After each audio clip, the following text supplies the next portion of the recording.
할렐루야. 우리 옆에 있는 분들하고 인사하겠습니다. 아마 공식적인 것들은 이제 진행이 안 될 텐데, 이제 고미사축 인사는 이제 오늘이 아마 마지막, 공식적인 건 마지막이 되지 않을까. 그래도 여러분 공식적이 아니어도 계속해서 인사 나누시기 바랍니다. 자, 옆에 있는 분들과 하나하나 해보겠습니다. 옆에 있는 분들과 먼저 고맙습니다, 미안합니다, 사랑합니다, 축복합니다. 여러분 모두 이 인사가 우리의 삶의 고백이 되고 여러분 삶의 한 풍성한 나눔이 되어지는 그런 인사들이 되기를 소망합니다. 자, 오늘 그 9월달 주제가 뭐요? 선교입니다. 선교입니다. 선교 시리즈 오늘 제일 마지막 탄입니다. 마지막 오늘 선교에 대한 이야기를 함께 나누려고 합니다. 제가 이제 제일 마지막에 이번 달에는 뭐 다른 여러 가지 외부 손님들도 오시고 뭐 이렇게 추석도 끼고 그러다 보니까 이제 설교가 보통 2번씩 돌아오는데 이번에 한 번밖에 딱 안 들어오면서 제일 마지막에 걸렸어요. 그래서 이제 매주 수요일 날마다 이렇게 열심히 목사님들 하는 거를 듣고 이걸 어떤 이야기로 함께 이 선교를 나눠야 될까 이렇게 고민들을 좀 했는데요. 우리 목사님들 연면을 참 살펴보니까 제가 선교에 대해서 참 말하기가 많이 딸립니다. 능력이 많이 딸립니다. 우리 선교사로 갔던 목사님도 계시고, 또 이 선교학으로 또 이 학위를 석사학위 따신 분도 계시고, 또 공부 또 많이 하셔서 박사학위로 또 성경을 또 잘 풀이하시는 목사님들도 계시고, 그러다 보니까 이거 참 부담됩니다. 마지막 시간이. 그래서 기도하면서 하나님, 저는 무엇을 얘기해야 될까요? 어떻게 선교에 대해서 이야기를 해야 될까요? 라고 고민을 하다가 문득 저의 정체성이 생각이 났어요. 네가 어떤 교회를 나왔느냐라는 그런 생각이 들었습니다. 생각해 보니까 제가 자란 교회가, 제가 한 20년 정도를 다녔던 모교회가 남들에 비해서 선교하는 것에서 이야기를 하면 둘째가라면 서러울 정도의 그런 교회를 나왔다라는 사실들을 깨달았습니다. 그래서 오늘은 저는 오늘 뭐 다른 얘기가 아니라 좀 제가 경험한 교회, 제가 자란 교회에서 경험했던 것들, 또 선교에 대한 어떤 교회의 어떤 그런 사역들, 이런 부분들을 여러분과 함께 나누었으면 하는 마음을 가지고 이 자리에 섰습니다. 그래서 제목도 그냥 정직하게 잡아봤습니다. 선교하는 교회. 교회인데 선교하는 교회는 어떤 교회인가? 물론 선교라는 것은 교회가 가지고 있는 가장 중요한 사명 중에 하나이죠. 그 와중에도 선교하기 위해서 교회가 이럴 수 있다라는, 이렇게 선교할 수 있다라는 그런 하나의 예를 여러분들께 소개하고, 또 여러분께 미리 양해를 구하는 것은요, 이 교회가 특별하게 선교라는 것에 대해서 집중하고 해왔기 때문에 이렇게 될 수 있었지, 이게 보편하다, 똑같이 이렇게 된다라고 말씀드리는 것은 절대 아니다라는 겁니다. 교회가 다 이것이 옳은 교회고 이게 다른 교회다, 이게 틀린 교회다라는 것을 말하는 게 아니기 때문에 여러분들이 좀 그런 부분에서 열린 모습으로 좀 이렇게 말씀을 또 집중해서 함께 나눴으면 좋겠습니다. 그 얘기를 하기 전에 오늘 본문에 있는 이야기를 좀 먼저 나누고 한번 계속해서 진행을 하려고 합니다. 오늘 우리가 읽은 사도행전 11장에 나오는 배경은 안디옥 교회가 나오죠. 여러분들 이미 안디옥 교회에 대한 이야기는 목사님께서 지명설교를 하실 때 이 안디옥에 대한 이야기를 통해서 충분히 들으셨고 또 잘 기억하고 계신 줄 믿습니다. 오늘 저는 이 선교라는 주제와 연결을 해서 이 안디옥 교회가 선교 사역이라는 그런 입장에서 어떠한 의미들을 가지고 있는 교회인가라는 것들을 먼저 간단하게 살펴보려고 합니다. 자, 안디옥 교회는 최초의 교회의 성격을 가지고 있습니다. 교회가 최초라는 것이 아니라 교회가 가지고 있는 사역 중에 최초로 한 것들이 몇 가지가 있죠. 여러분 아시는 것처럼 먼저 안디옥 교회는 이방인을 위해서, 이방인 선교를 위해서 세워진 교회다라고 알고 있습니다. 기존의 교회들이 예루살렘을 중심으로 유대인들을 대상으로 하는 그런 어떤 목적을 가지고 있었다면, 이 안디옥 교회는 이방인을 위한 첫 번째 교회로서의 그 선교적 위치를 가지고 있다라고 말할 수가 있습니다. 안디옥 교회의 발생은 우리가 읽은 본문 19절, 20절에 보면 그 흐름들이 나타나 있습니다. 제가 읽어보겠습니다. 19절부터 읽어보겠습니다. 그때 스데반의 일로 일어난 환란으로 말미암아 흩어진 자들이 베니게와 구브로와 안디옥까지 이르러 유대인에게만 말씀을 전하는데, 19절까지는 유대인에게만 그들이 말씀을 전하였다라고 이야기를 하고 있죠. 그런데 20절에 넘어가면 그 중에 구브로와 구레네 몇 사람이 안디옥에 이르러 헬라인에게도 말하여 주 예수를 전파하니, 그들이 헬라인에게 전하겠다라는 겁니다. 헬라인은 누굽니까? 말 그대로 이방인을 이야기를 합니다. 유대인이 아는 다른 사람들에게 그 몇 사람이 복음을 전하기 시작했다라는 사실이죠. 스데반의 순교로 말미암아 교회는 엄청난 환란을 겪게 됩니다. 구체적으로 핍박을 겪게 되고, 자연스럽게 그 핍박으로 말미암아 성도들이 곳곳으로 흩어지게 되었죠. 그런데 이것은 우리가 잘 알다시피 교회의 소멸이 아니라 교회의 더 큰 확장의 계기가 되었습니다. 그 일부가 안디옥까지 이르러서 유대인들에게 복음을 전했는데, 그 복음을 전하던 사람들 중에 몇 명이 새로운 사람들, 그들과 함께하는 현지인들, 그들 입장에서 보았던 이방인인 헬라 사람들에게 그들이 예수를 전하기 시작했다는 사실입니다. 유대인에게만 전했어야 됐던, 또 그렇게 생각해야 됐던, 그렇게 당연스럽게 생각하고 있던 그 예수의 복음이, 예수의 십자가의 복음이 헬라인들에게 전해지기 시작했다라는 겁니다. 글쎄요, 어떤 기대감을 가지고 전했을까요? 기대감보다는 아마 그들 내면에서 있는, 그 내면에서 솟아나오는 복음을 전해야겠다라는 그 열정에 사로잡혀서 아마 그들은 만나는 모든 사람들을 향해서 그렇게 복음을 전하지 않았는가 생각이 되어집니다. 그런데 결과가 어떻게 됐습니까? 21절 한번 볼까요? 21절, 자, 같이 한번 읽어보겠습니다. 시작. 주의 손이 그들과 함께 하심에 수많은 사람들이 믿고 주께 돌아오더라. 아멘. 그 몇 사람이 전했던 복음으로 말미암아 그 안디옥 교회에 있던, 안디옥 지방에 있던 수많은이라고 표현되어져 있죠. 수많은 이방인들이 믿고 하나님 앞에 돌아왔다라는 사실입니다. 엄청난 사건인 것이죠. 비록 짧은 한 절이지만 그러나 그 시대, 그 상황에서 보았을 때 이것은 엄청난 사건이었을 것입니다. 안디옥 교회는 그렇게 여기서 표현되었던 그 몇 사람 때문에 교회가 사실 시작되게 된 것입니다. 그들의 가장 중요한 사역인 예수의 복음을 전했을 때 기대하지 않았던 놀라운 변화가, 놀라운 결과가 나타나기 시작했다라는 사실입니다. 안디옥 교회는 전했기 때문에 만들어진 교회다라고 말할 수 있습니다. 전함으로 말미암아 세워진 교회다라는 것입니다. 전하는 교회로서의 그 본래적인 목적들, 그 시작점들이 구체적으로 표현이 되어졌다라는 사실이죠. 또 이 안디옥 교회는 어떤 역할을 했습니까? 여러분 잘 아시는 바울과 바나바, 이 시대에 우리 이 신앙의 역사 속에, 기독교 역사 속에 가장 걸출한 인물 중에 한 명인 이 바울의 선교 여행의 어떤 전진기지와 같은 역할을 했던 곳이 또한 이 안디옥 교회였습니다. 즉 전하기 위해서 사람을 세워 보내는 역할을 했던 교회, 그곳이 바로 안디옥 교회이고, 이 안디옥 교회는 그렇게 선교사를, 오늘날로 말하면 선교사를 최초로 파송한 그런 선교적 역할을 감당한 그런 교회였다라고 알 수가 있습니다. 이 안디옥 교회의 보냄을 통해서 한 사람, 이 바울과 바나바라는 그 인물들을 보냄으로 말미암아 이제 앞으로 파생되어질 세계 선교의 더 놀라운 열매들이 맺혀지게 되었다는 사실인 거죠.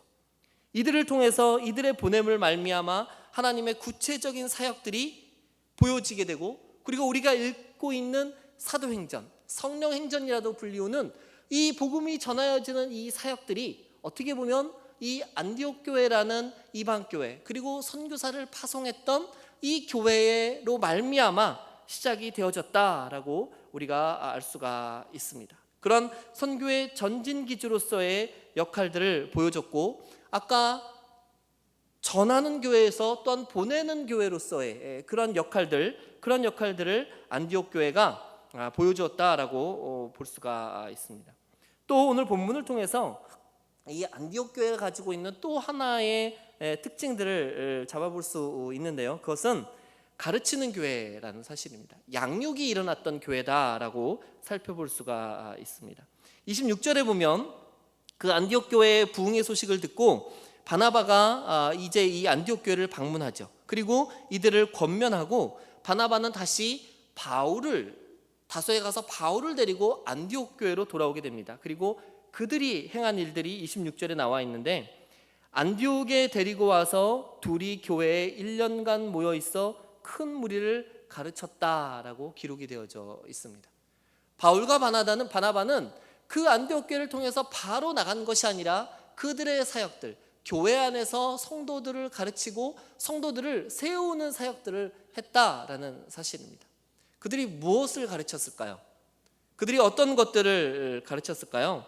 당연히 예수 그리스도의 십자가 복음이었을 것입니다. 예수 그리스도의 그 십자가 은혜였을 것입니다. 예수 그리스도가 우리를 위해 돌아가셨다라는 크고 놀라운 은혜에 대해서 그들은 가르쳤을 것입니다. 예수님의 오심과 예수님의 고난과 예수님의 죽음과 그리고 부활과 승천, 그리고 마지막에 재림에 대한 소망을 그들은 가르쳤을 것입니다.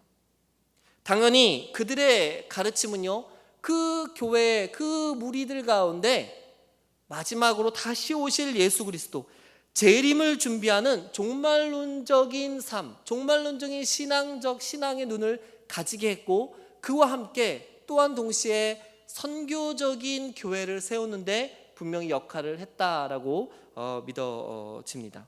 왜냐하면 다시 오실 예수 그리스도를 전하는 사역들이 결국 그들에게 있어서 최종적인 목적이 되어지기 때문입니다.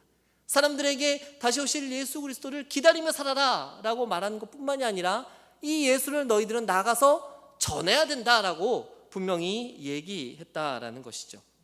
자, 그런데 그러한 가르침이 이루어졌을 때 구체적으로 안디옥 교회는 새로운 명칭이 생겼죠. 역시 26절 후반부에 보면 이렇게 나옵니다. 제자들이 안디옥에서 비로소 그리스도인이라 일컬음을 받게 되었더라. 이게 우연의 일치일 수도 있고요, 아니면 그때의 상황들이 자세하게 기록되어져 있지 않았기 때문에 정확한 그 배경들은 모르겠지만, 그러나 우리가 지금 읽고 눈에 들어오는 본문에 의한다면 그리스도인이다 라고 이야기를 할 때 그 그리스도인으로서의 자격은 전하는 사람이어야 되고, 배우는 사람이어야 되고, 세워지는 사람이어야 된다는 겁니다. 또다시 나아가서 그 세워짐으로 나가서 전하는 사람이 되어지는 것, 전 이것이 온전한 그리스도인이다라고 말하고 싶습니다. 바울과 바나바가 그들을 가르쳤을 때 비로소 그때 제자들이 그리스도인이라 일컬음을 받았다라고 말한다는 것은 우리 그리스도인들에게, 그리스도인이 되고 싶은 여러분들에게, 그리스도인이라 불리운 우리 모두에게 어떠한 삶을 살아야 하는지, 어떠한 일들, 어떠한 사역들을 감당해야 되는지 분명히 알려주는 것이다 라고 믿습니다. 아무쪼록 이 그리스도인의 모습, 전하는 교회로서, 사람을 세우는 교회로서, 또다시 세운 자들을 보내는 교회로서 온전한 그리스도인으로서의 모습들이 저와 여러분, 우리 중앙교회에도 온전하게 발생하여지고 열매가 나타나기를 소원합니다. 전하고 보내는 교회, 사실 이것이 오늘 제가 얘기하려고 하는 선교하는 교회입니다. 9월을 보내면서 고민이 좀 생겼어요. 아까는 첫 번째 고민이었고요, 그와 함께 똑같이 생기는 또 하나의 고민은 그거였어요. 전도는 뭐고 선교는 뭘까? 여러분, 뭘까요? 전도는 뭐고 선교는 뭘까요? 전도가 선교 같고, 선교가 전도 같고, 선교가 전도 같고, 전도가 선교 같고, 참 그 경계선이 애매합니다. 굳이 그것을 구별해야 될까라는 생각도 하게 됩니다. 이게 그거 같고 그게 그거 같고 다 똑같은 의미인 것 같은데, 똑같이 예수 그리스도를 전하는 건데, 복음을 전하는 것인데, 생명을 살리는 것인데, 전도는 뭐고 선교는 뭘까? 굳이 왜 이런 표현을 쓸까라고 생각을 해보았습니다. 저는 그냥 좀 이렇게 단순하게 결론을 내렸어요. 단순하게 그래도 구별을 해야 제가 설교를 하기 때문에 이렇게 구별을 좀 한번 해보자라고 구별을 해봤는데요. 조금 여러분 생각에 좀 어리석은 그런 어떤 판단일 수도 있는데요. 저는 이렇게 세워봤습니다. 이런 기준으로 구별해봤습니다. 돈이 많이 들면 선교고요, 돈이 적게 들면 전도입니다. 이건 의미적으로 전도의 의미, 선교 의미 이거를 따지려는 게 아닙니다. 이미 그런 부분들은 우리 목사님들이 다 이야기를 해주셨기 때문에 여러분들이 충분한 통찰을 가지고 있다라고 생각을 하고요. 저는 우리 사역계 현장에서, 교회의 현실에서 전도와 선교라는 것을 구분할 때 과연 어떻게 구분해야 될까라는 그런 고민들을 했던 거죠. 선교를 생각한다면 우리가 기본적인 아마 생각은 그런 겁니다. 선교적인 교회로서 보내고 전하는 사역을 하기 위해서는요, 사실 많은 재정이 필요합니다. 이것은 조금 더 큰 규모로서의 전도 사역이다라고 여러분들이 생각을 하시면 될 것 같습니다. 외국에 선교사를 보낸다든가 교회를 세운다든가 또 국내에서도 어떤 기관과 단체 이런 부분들을 돕고 또 다른 어떤 선교 사역을 하기 위해서는 사실 재정적인 요소들이 가장 많이 들어가는 그런 부분들이 아닌가 생각을 또 해봤고요. 전도는 생각보다는 그래도 굉장히 개인적인 부분들이 많이 있을 겁니다. 물론 전도할 때도 재정이 들죠. 맛있는 거 사줘야 되고 때로는 선물도 줘야 되고 교회에서 전도 행사하면 많은 비용도 들어가지만, 전도는 아무래도 단기적인 소모가 있고요, 선교는 장기적이고 조금 더 큰 규모의 그런 소모가 들지 않는가 생각이 되어지면서, 결론은 선교에는 많은 재정이 필요하다라는 그런 기준을 가지고, 그런 기준을 가져야 제가 오늘 얘기를 좀 더 해볼 수 있을 것 같습니다. 이제 제가 자란 교회 얘기를 잠깐 말씀을 드릴게요. 제가 한 20년, 정확하게는 19년 정도를 신앙생활을 했던 교회입니다. 그 교회는요, 말 그대로 선교를 최고의 목적으로 세웠던 교회였습니다. 담임 목사님이 지금 한 37년 정도 교회를 개척해서 계속 사역을 하고 계신데, 이제 은퇴가 한 3년 정도밖에 남지 않으셨는데, 교회를 처음 개척하는 그때부터 교회의 목표요, 비전이요, 사명은 오직 선교였습니다. 지금도 그 교회가 가지고 있는 가장 중요한 표는요, 이거예요. 이웃의 복음을, 농어촌의 선교비를, 온 세계의 선교사를. 예배 시간에 열심히 이거 많이 했습니다. 이웃의 복음을 이거 굉장히 많이 했어요. 세뇌당할 정도로 그렇게 했습니다. 말씀드린 것처럼 선교에는요, 굉장히 많은 재정이 사실 필요합니다. 그다음에 이 교회는 어떻게 재정을 가지고 선교를 했을까요? 이 교회의 예를 들면, 이 교회는요, 그냥 시작했어요. 없을 때부터 시작했다라는 겁니다.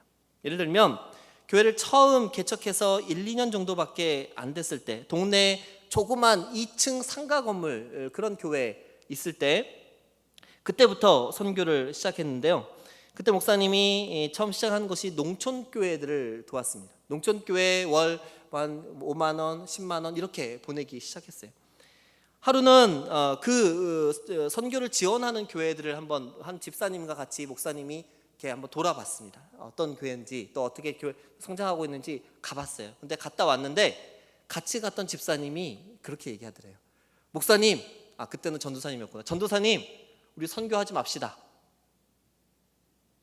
가보니까요, 시골 교회가 더 잘 사는 거예요.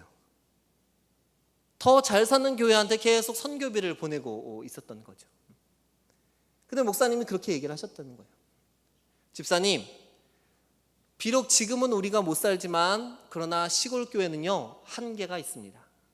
더 성장하지 못합니다. 저들을 우리가 돕지 못하면 저들은 결국 교회가 문을 닫게 될 것입니다. 이런 자에 끊어버리셨다는 사실. 그러면서 계속해서 선교 사역을 계속 지속을 했습니다. 교회는 처음부터 재정 구조를요 선교를 위한 구조로 바꾸었어요. 예를 들면 제 주일날 여러분 이제 헌금들을 하시잖아요. 그 헌금을 우리 재정부에서 헌금을 다 모아가지고 그날 들어온 헌금에서 무조건 얼마인지는 상관없이 전체 금액의 30%를 그 자리에서 뗍니다. 떼서 그 자체를 선교비로 집어넣습니다. 30%를요. 그리고 또 교회적으로 매년 12월 첫째 주면은 선교주일로 잡고 우리 모두 우리 지금 이제 선교 회비가 선교 헌금이 있잖아요. 선교 헌금을 작정을 해요. 그때는 월 납하는 것처럼 내가 매달 얼마씩 선교 회비를 내겠습니다. 이렇게 작정을 해요. 이렇게 작정을 하다 보면은 목사님이 한동안 이제 참 기도하셨던 그 내용인데 우리 교인 가운데 선교 11조를 내는 교인이 나타나게 해주십시오라는 기도를 참 많이 하셨어요. 11조 내는 것만큼 선교비로 또 역시 11조를 내는 그런 교인들, 그렇게 하나님 복 주셔서 선교비로도 11조를 낼 수 있는 교인들이 나타나게 해주십시오를 수년간 기도하셨는데 얼마 있다가 그렇게 하는 교인이 1명, 2명, 3명 계속해서 늘어나기 시작했던 겁니다. 그래서 1년 예산을 보면은요 실제로 그 1년 예산에 정말 많을 때는 60% 1년 그 전체 재정의 60% 정도 이상이 선교비로 나가는 그런 적도 있었고, 지금도 한 40-50% 이상은 선교비로 나가는 그런 상태인 것으로 알고 있습니다. 사실 이게 담임 목사님의 의지로 시작이 됐지만 그러나 성도들이 따라주지 않고 아까처럼 선교하지 맙시다 이래 버렸으면 아마 이루지 못했을 것입니다. 사실 그렇게 선교비로 나가다 보면 그렇잖아요. 우리 집안 살림이 맨날 쪼들리고 힘들고 허리띠 쫄라매야 되고 맨날 부서마다 우리 교회 학교 같은 경우 부서마다 징징댑니다. 돈 좀 주세요. 간식 좀 사주세요. 뭐 좀 사주세요. 징징대도 사실 힘든 그런 상황이었죠. 그럼에도 불구하고 성도들의 마인드가, 성도들의 생각이, 그들이 함께 모으는 그 마음은 그래도 이제는 우리가 선교해야 된다라는 그런 마음들로 교회가 세워졌다라는 겁니다. 매일같이 없어서 힘들고 성도들이 섬기고 희생하면서 그렇게 30년 이상을 교회가 달려왔어요. 선교하면서 달려왔어요. 선교가 지상의 최고 목표다라는 그 교회의 가장 최고의 목표다라는 생각을 가지고 달려왔어요. 그 교회가 지금 어떻게 됐을까요? 그 교회는 지금 여전히 작은 교회로 또 여전히 흑흑대면서 그렇게 세워지고 있을까요? 헥헥대는 건 마찬가지인 것 같아요. 힘드니까. 그런데요, 하나님이 그렇게 선교하기 위해서 달려온 교회에다가요 복을 주셨는데, 은혜를 주셨는데 200평 대지의 건물이었던 교회가요 지금 7,000평 되는 대지 위에 교회를 세우고 그 안에 어떤 선교 기지로서의 역할들을 감당하는 그런 교회로 만들어 주셨다는 사실입니다. 이거는 제가 증인입니다. 수많은 성도들의 기도와 수많은 성도들의 희생과 그 희생 가운데서도 복음을 전하고 교회를 세우고 선교사를 파송하려고 하는 그런 모든 성도들의 마음들이 합하여서 하나님을 움직인 거죠. 사실 그 교회를 세우는 과정만으로도 몇 시간을 얘기할 정도의 엄청난 간증들이 많이 있습니다. 근데 그건 지금 중요한 게 아니고요. 힘들게 달려왔지만 하나님은 그렇게 힘들게 달려온 교회와 성도들을 그냥 두지 않으셨다는 사실입니다. 충분히 우리가 선교하면서 충분히 그렇게 헌신하면서 우리가 세워질 수 있다라는 겁니다. 그 교회에서 자라면서 많은 우리 성도들, 또 많은 우리 구성원들이 선교에 대한 분명한 확신과 비전을 가지고 살게 되었고, 그리고 이제 또한 어디에 있든지 우리 모두가 앞에서 말했던 선교하는 교회, 보내는 교회, 세우는 교회로서의 역할들을 잘 감당해야 된다라는 그런 사명들을 가지고 살고 있습니다. 또 선교하는 교회는 단순히 보내고 또 전하는 교회뿐만이 아니라 앞에서 안디옥 교회 얘기했던 것처럼 가르치고 세우는 교회가 되어야 합니다. 10월 주제가 뭐죠? 10월 주제는 뭘까요? 10월 주제는 교육입니다. 교육. 기가 막히게 연결이 됩니다. 선교와 교육입니다. 선교하는 교회는요, 보내는 교회지만, 전하는 교회지만 동시에 우리 안에 있는 성도들, 우리 안에 있는 다음 세대들을요 잘 양육하고 잘 가르치고 그리고 잘 세워는 교회라는 사실입니다. 전하는 자로 세워야 됩니다. 복음을 가지고 나아가는 자로 세우는 그런 교회가 되어야 된다는 겁니다. 제가 좋아하는 말 중에 이런 말이 있습니다. 조금 이게 좀 격한 말인데요, 그냥 이해하고 들으십시오. 방귀도 자주 껴야 똥을 싼다라는 말이 있습니다. 이게 어느 선교사님이 우리 그때 제 모교회 청년들에게 해준 말씀인데요, 자꾸 뭔가 해보라는 얘기입니다. 자꾸 해보다 보면 계속해서 방귀를 끼다 보면 똥을 쌀 수 있다는 얘기입니다. 가장 중요한 일을 하기 위해서 가만히 있지 말고 자꾸 뭔가를 시도해보고 도전해보고 노력해보라, 이런 얘기인 것이죠. 그래서 그때 함께 있던 우리 후배들 청년들이요, 저도 마찬가지지만 참 공항에 자주 나갔습니다. 선교사님 나갈 때 자주 나가고 또 무슨 일 때 공항 자주 나가고. 왜 자주 나간지 아세요? 자주 나가다 보면 나도 비행기 타고 나갈 거라는 믿음이 있기 때문이에요. 나도 비행기 타고 놀러 가든지 선교 가든지 사역을 하러 가든지 갈 수 있다라는 그런 믿음들이 있기 때문인 거예요. 실제로 그때 함께 공항에 자주 나갔던 청년들이요, 지금 선교사로 나가 있습니다. 그들의 믿음이 그들의 삶으로 드러내고 정말 그 일이 이루어질 때까지 그들이 꾸준히 계속해서 달려나가니까 그 일들이 이루어진다는 겁니다. 여러분, 똥 쌀 때까지 방귀 껴야 됩니다. 그것이 여러분 가족에게든지 여러분 이웃에게든지 아니면 정말 소명을 받고 먼 나라로 나가든지 그 사역들을 감당하기 위해서 뭔가 해야 된다는 것입니다. 특별히 오늘 선교라는 주제를 가지고 나아갈 때 경험을 해야 됩니다. 시도해 봐야 됩니다. 선교가 뭔지 가르쳐야 됩니다. 보내봐야 됩니다. 그래야 이 아이들이, 그래야 우리 성도들이 선교에 대해서 배울 수가 있을 것입니다.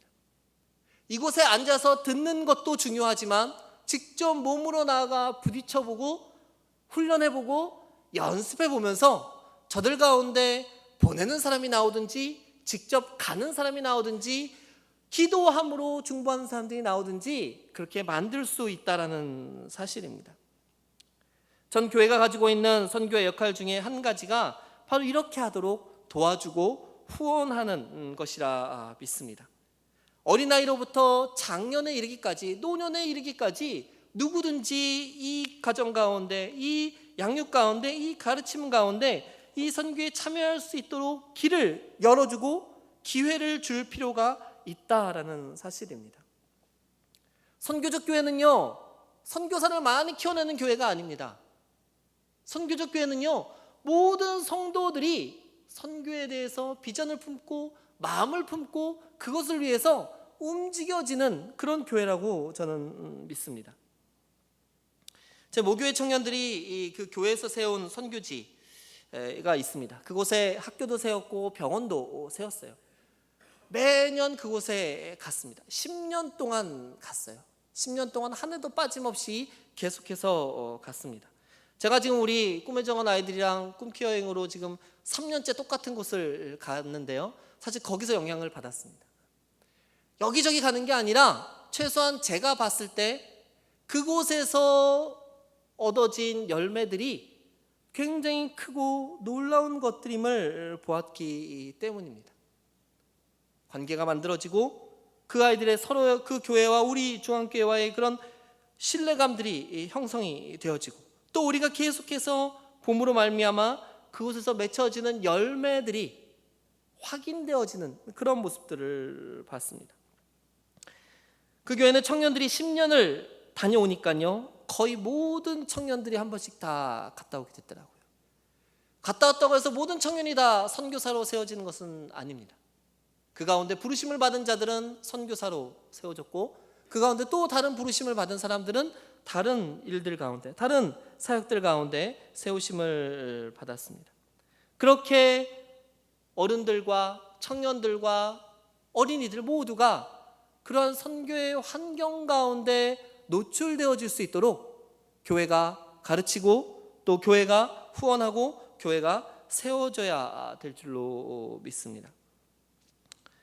또 그렇게 감으로 말미암아 우리가 기도했고 우리가 보낸 선교비들이 어떻게 이루어지고 있는지, 어떻게 그 열매를 맺고 있는지 우리가 확인할 수 있고 그로 말미암아 더 열심히 이 선교 사역 가운데 참여해야 된다라는 분명한 확신을 가지고 돌아오게 된다라는 사실입니다.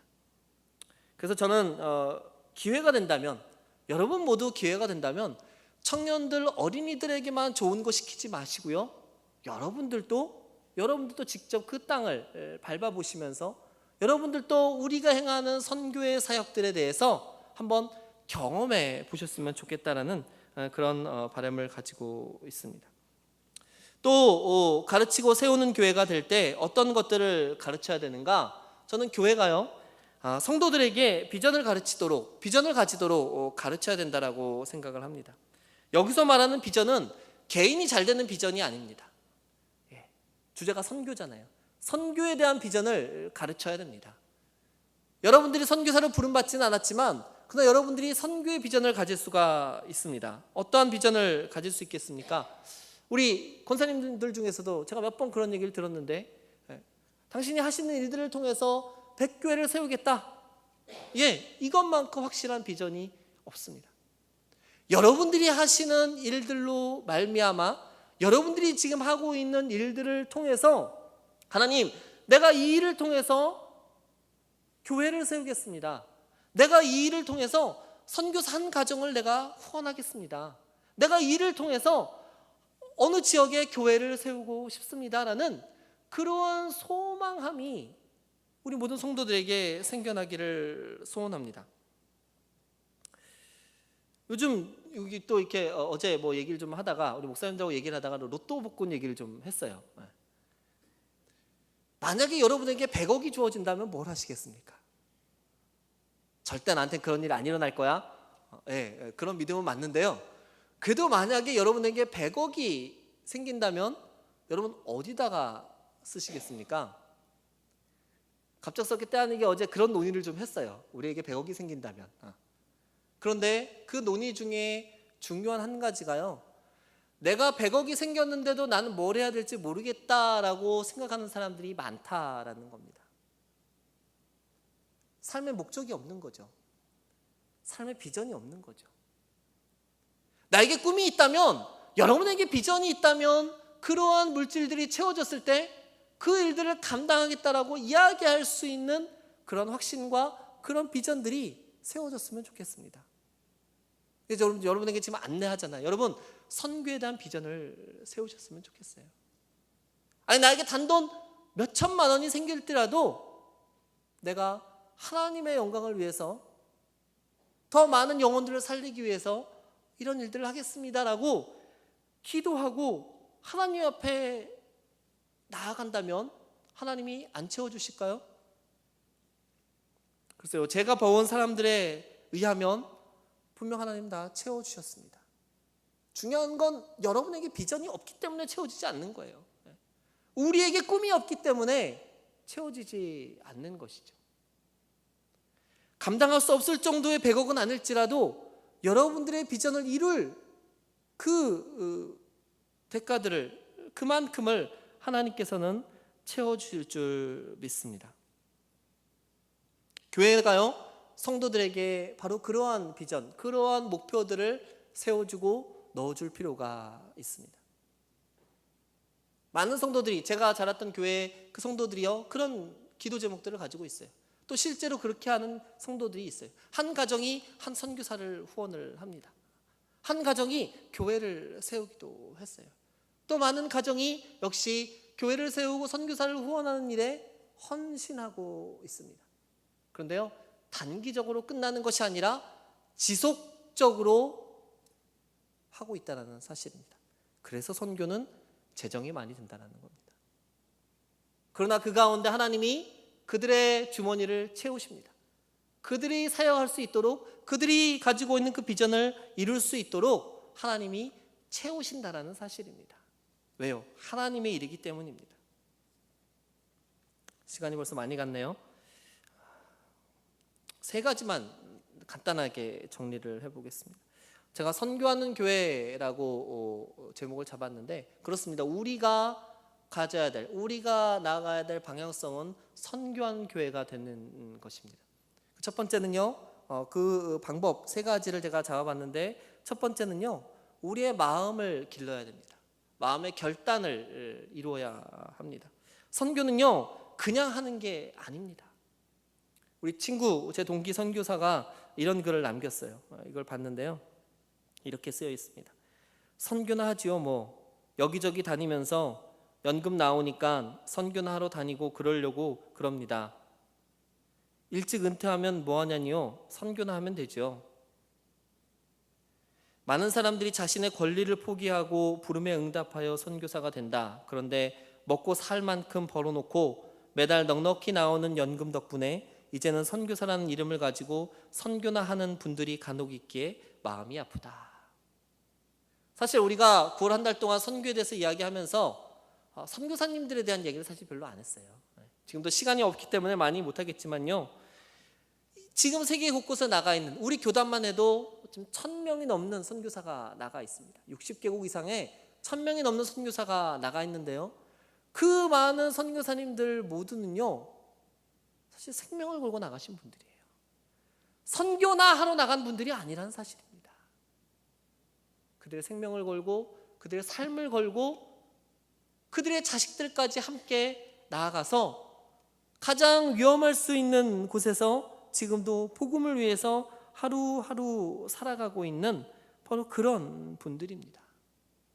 선교나 하다니요. 여러분, 선교사님들을 위해서 더 많이 기도해야 될 줄로 믿습니다. 여러분, 선교하기 위해서는요, 결단이 있어야 됩니다. 여러분 마음에 결심이 있어야 됩니다. 교회의 단호한 결단과 교회에 흔들리지 않는 그런 마음이 필요합니다. 그런 마음 없이 우리가 감히 선교한다라고 말할 수 없을 겁니다. 선교나 하겠죠. 두 번째는 실력을 길러야 합니다. 선교하는 교회가 되기 위해서는요, 실력을 길러야 합니다. 잘 가르치고 잘 세워야 합니다. 많은 경험이 또한 필요합니다. 또 헌신된 자들이 나오도록 잘 양육해야 됩니다. 이건 교사들만의 책임이 아니라 교회 전체의 책임이고 교회가 함께 양육하고 세우는 것입니다.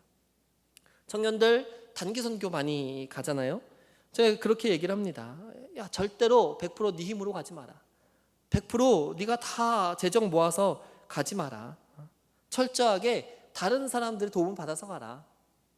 그거는요, 너는 아무것도 하지 말고 기도만 하고 그냥 사람들 후원 받아서 가라, 이게 아니라 네가 할 부분들은 하지만 다른 사람들의 관심과 다른 사람의 기도를 안고 가라는 얘기입니다.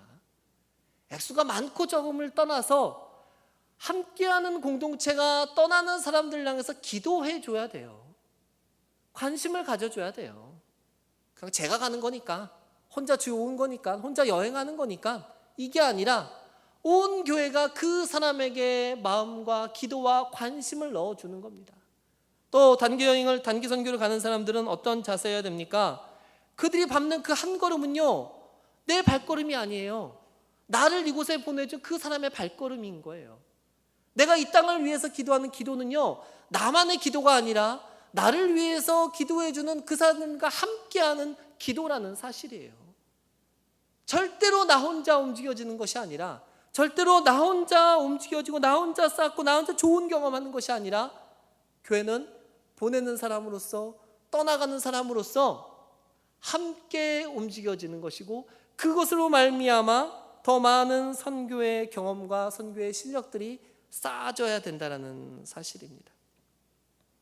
마지막으로 세 번째는요, 오늘 계속 이 얘기가 반복되어지는데요, 여러분들 부자 되시기 바랍니다. 더 많은 물질을 가지시는 분들 되시기를 바랍니다. 제발 여러분들 부자 되셔가지고요, 하나님을 위해서 멋지게 쓰시는 분들이 되기를 바랍니다. 평생 자주 쓰는 말이잖아요. 화장실 수 늘려가는 게 목표가 아니라 이 땅 가운데 교회의 수를 늘리고 선교사의 수를 늘리고 하나님 나라가 확장되어지는 것을 꿈꾸며 여러분들의 재물이 늘어나기를 소원합니다.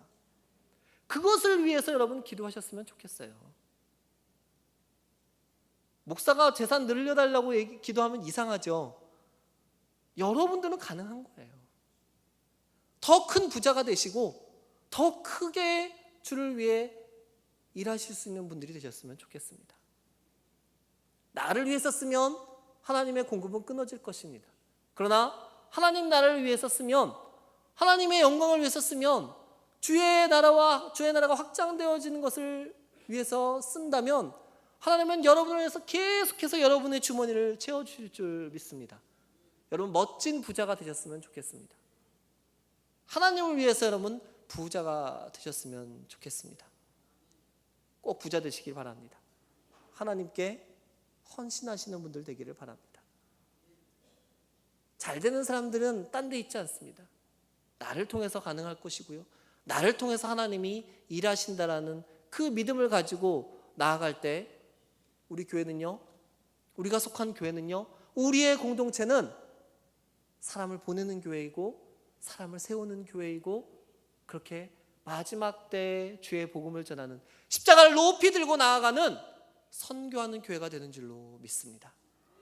이 일에 여러분들이 주인공 되어 주시기를 소원합니다. 우리 이 시간 함께 기도하겠습니다.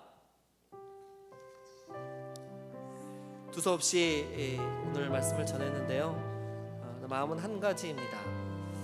하나님, 우리가 선교하는 교회가 되기를 원합니다. 우리 교회가 더 큰 교회가 되어진 것도 좋고 세상의 어떤 교회처럼 더 크고 훌륭한 건물을 짓는 것도 좋습니다. 그런데 외양이 중요한 게 아니라 우리 교회의 사명이, 우리가 행하는 모든 일들이 선교하는 교회가 되어지기를 소원합니다. 어디서든지 복음을 전하고 또 복음을 전하기 위한 사람들을 키워내고 양육하는 그런 교회 되기 원합니다. 하나님, 우리 모든 성도들 복 주시고 능력 주셔서 이 일들을 능히 감당할 수 있는 하나님의 백성들 되게 해주십시오. 하나님, 나를 그렇게 만들어 주십시오. 이것을 위해서 우리 한번 주여 한번 외치고 함께 기도하겠습니다. 주여.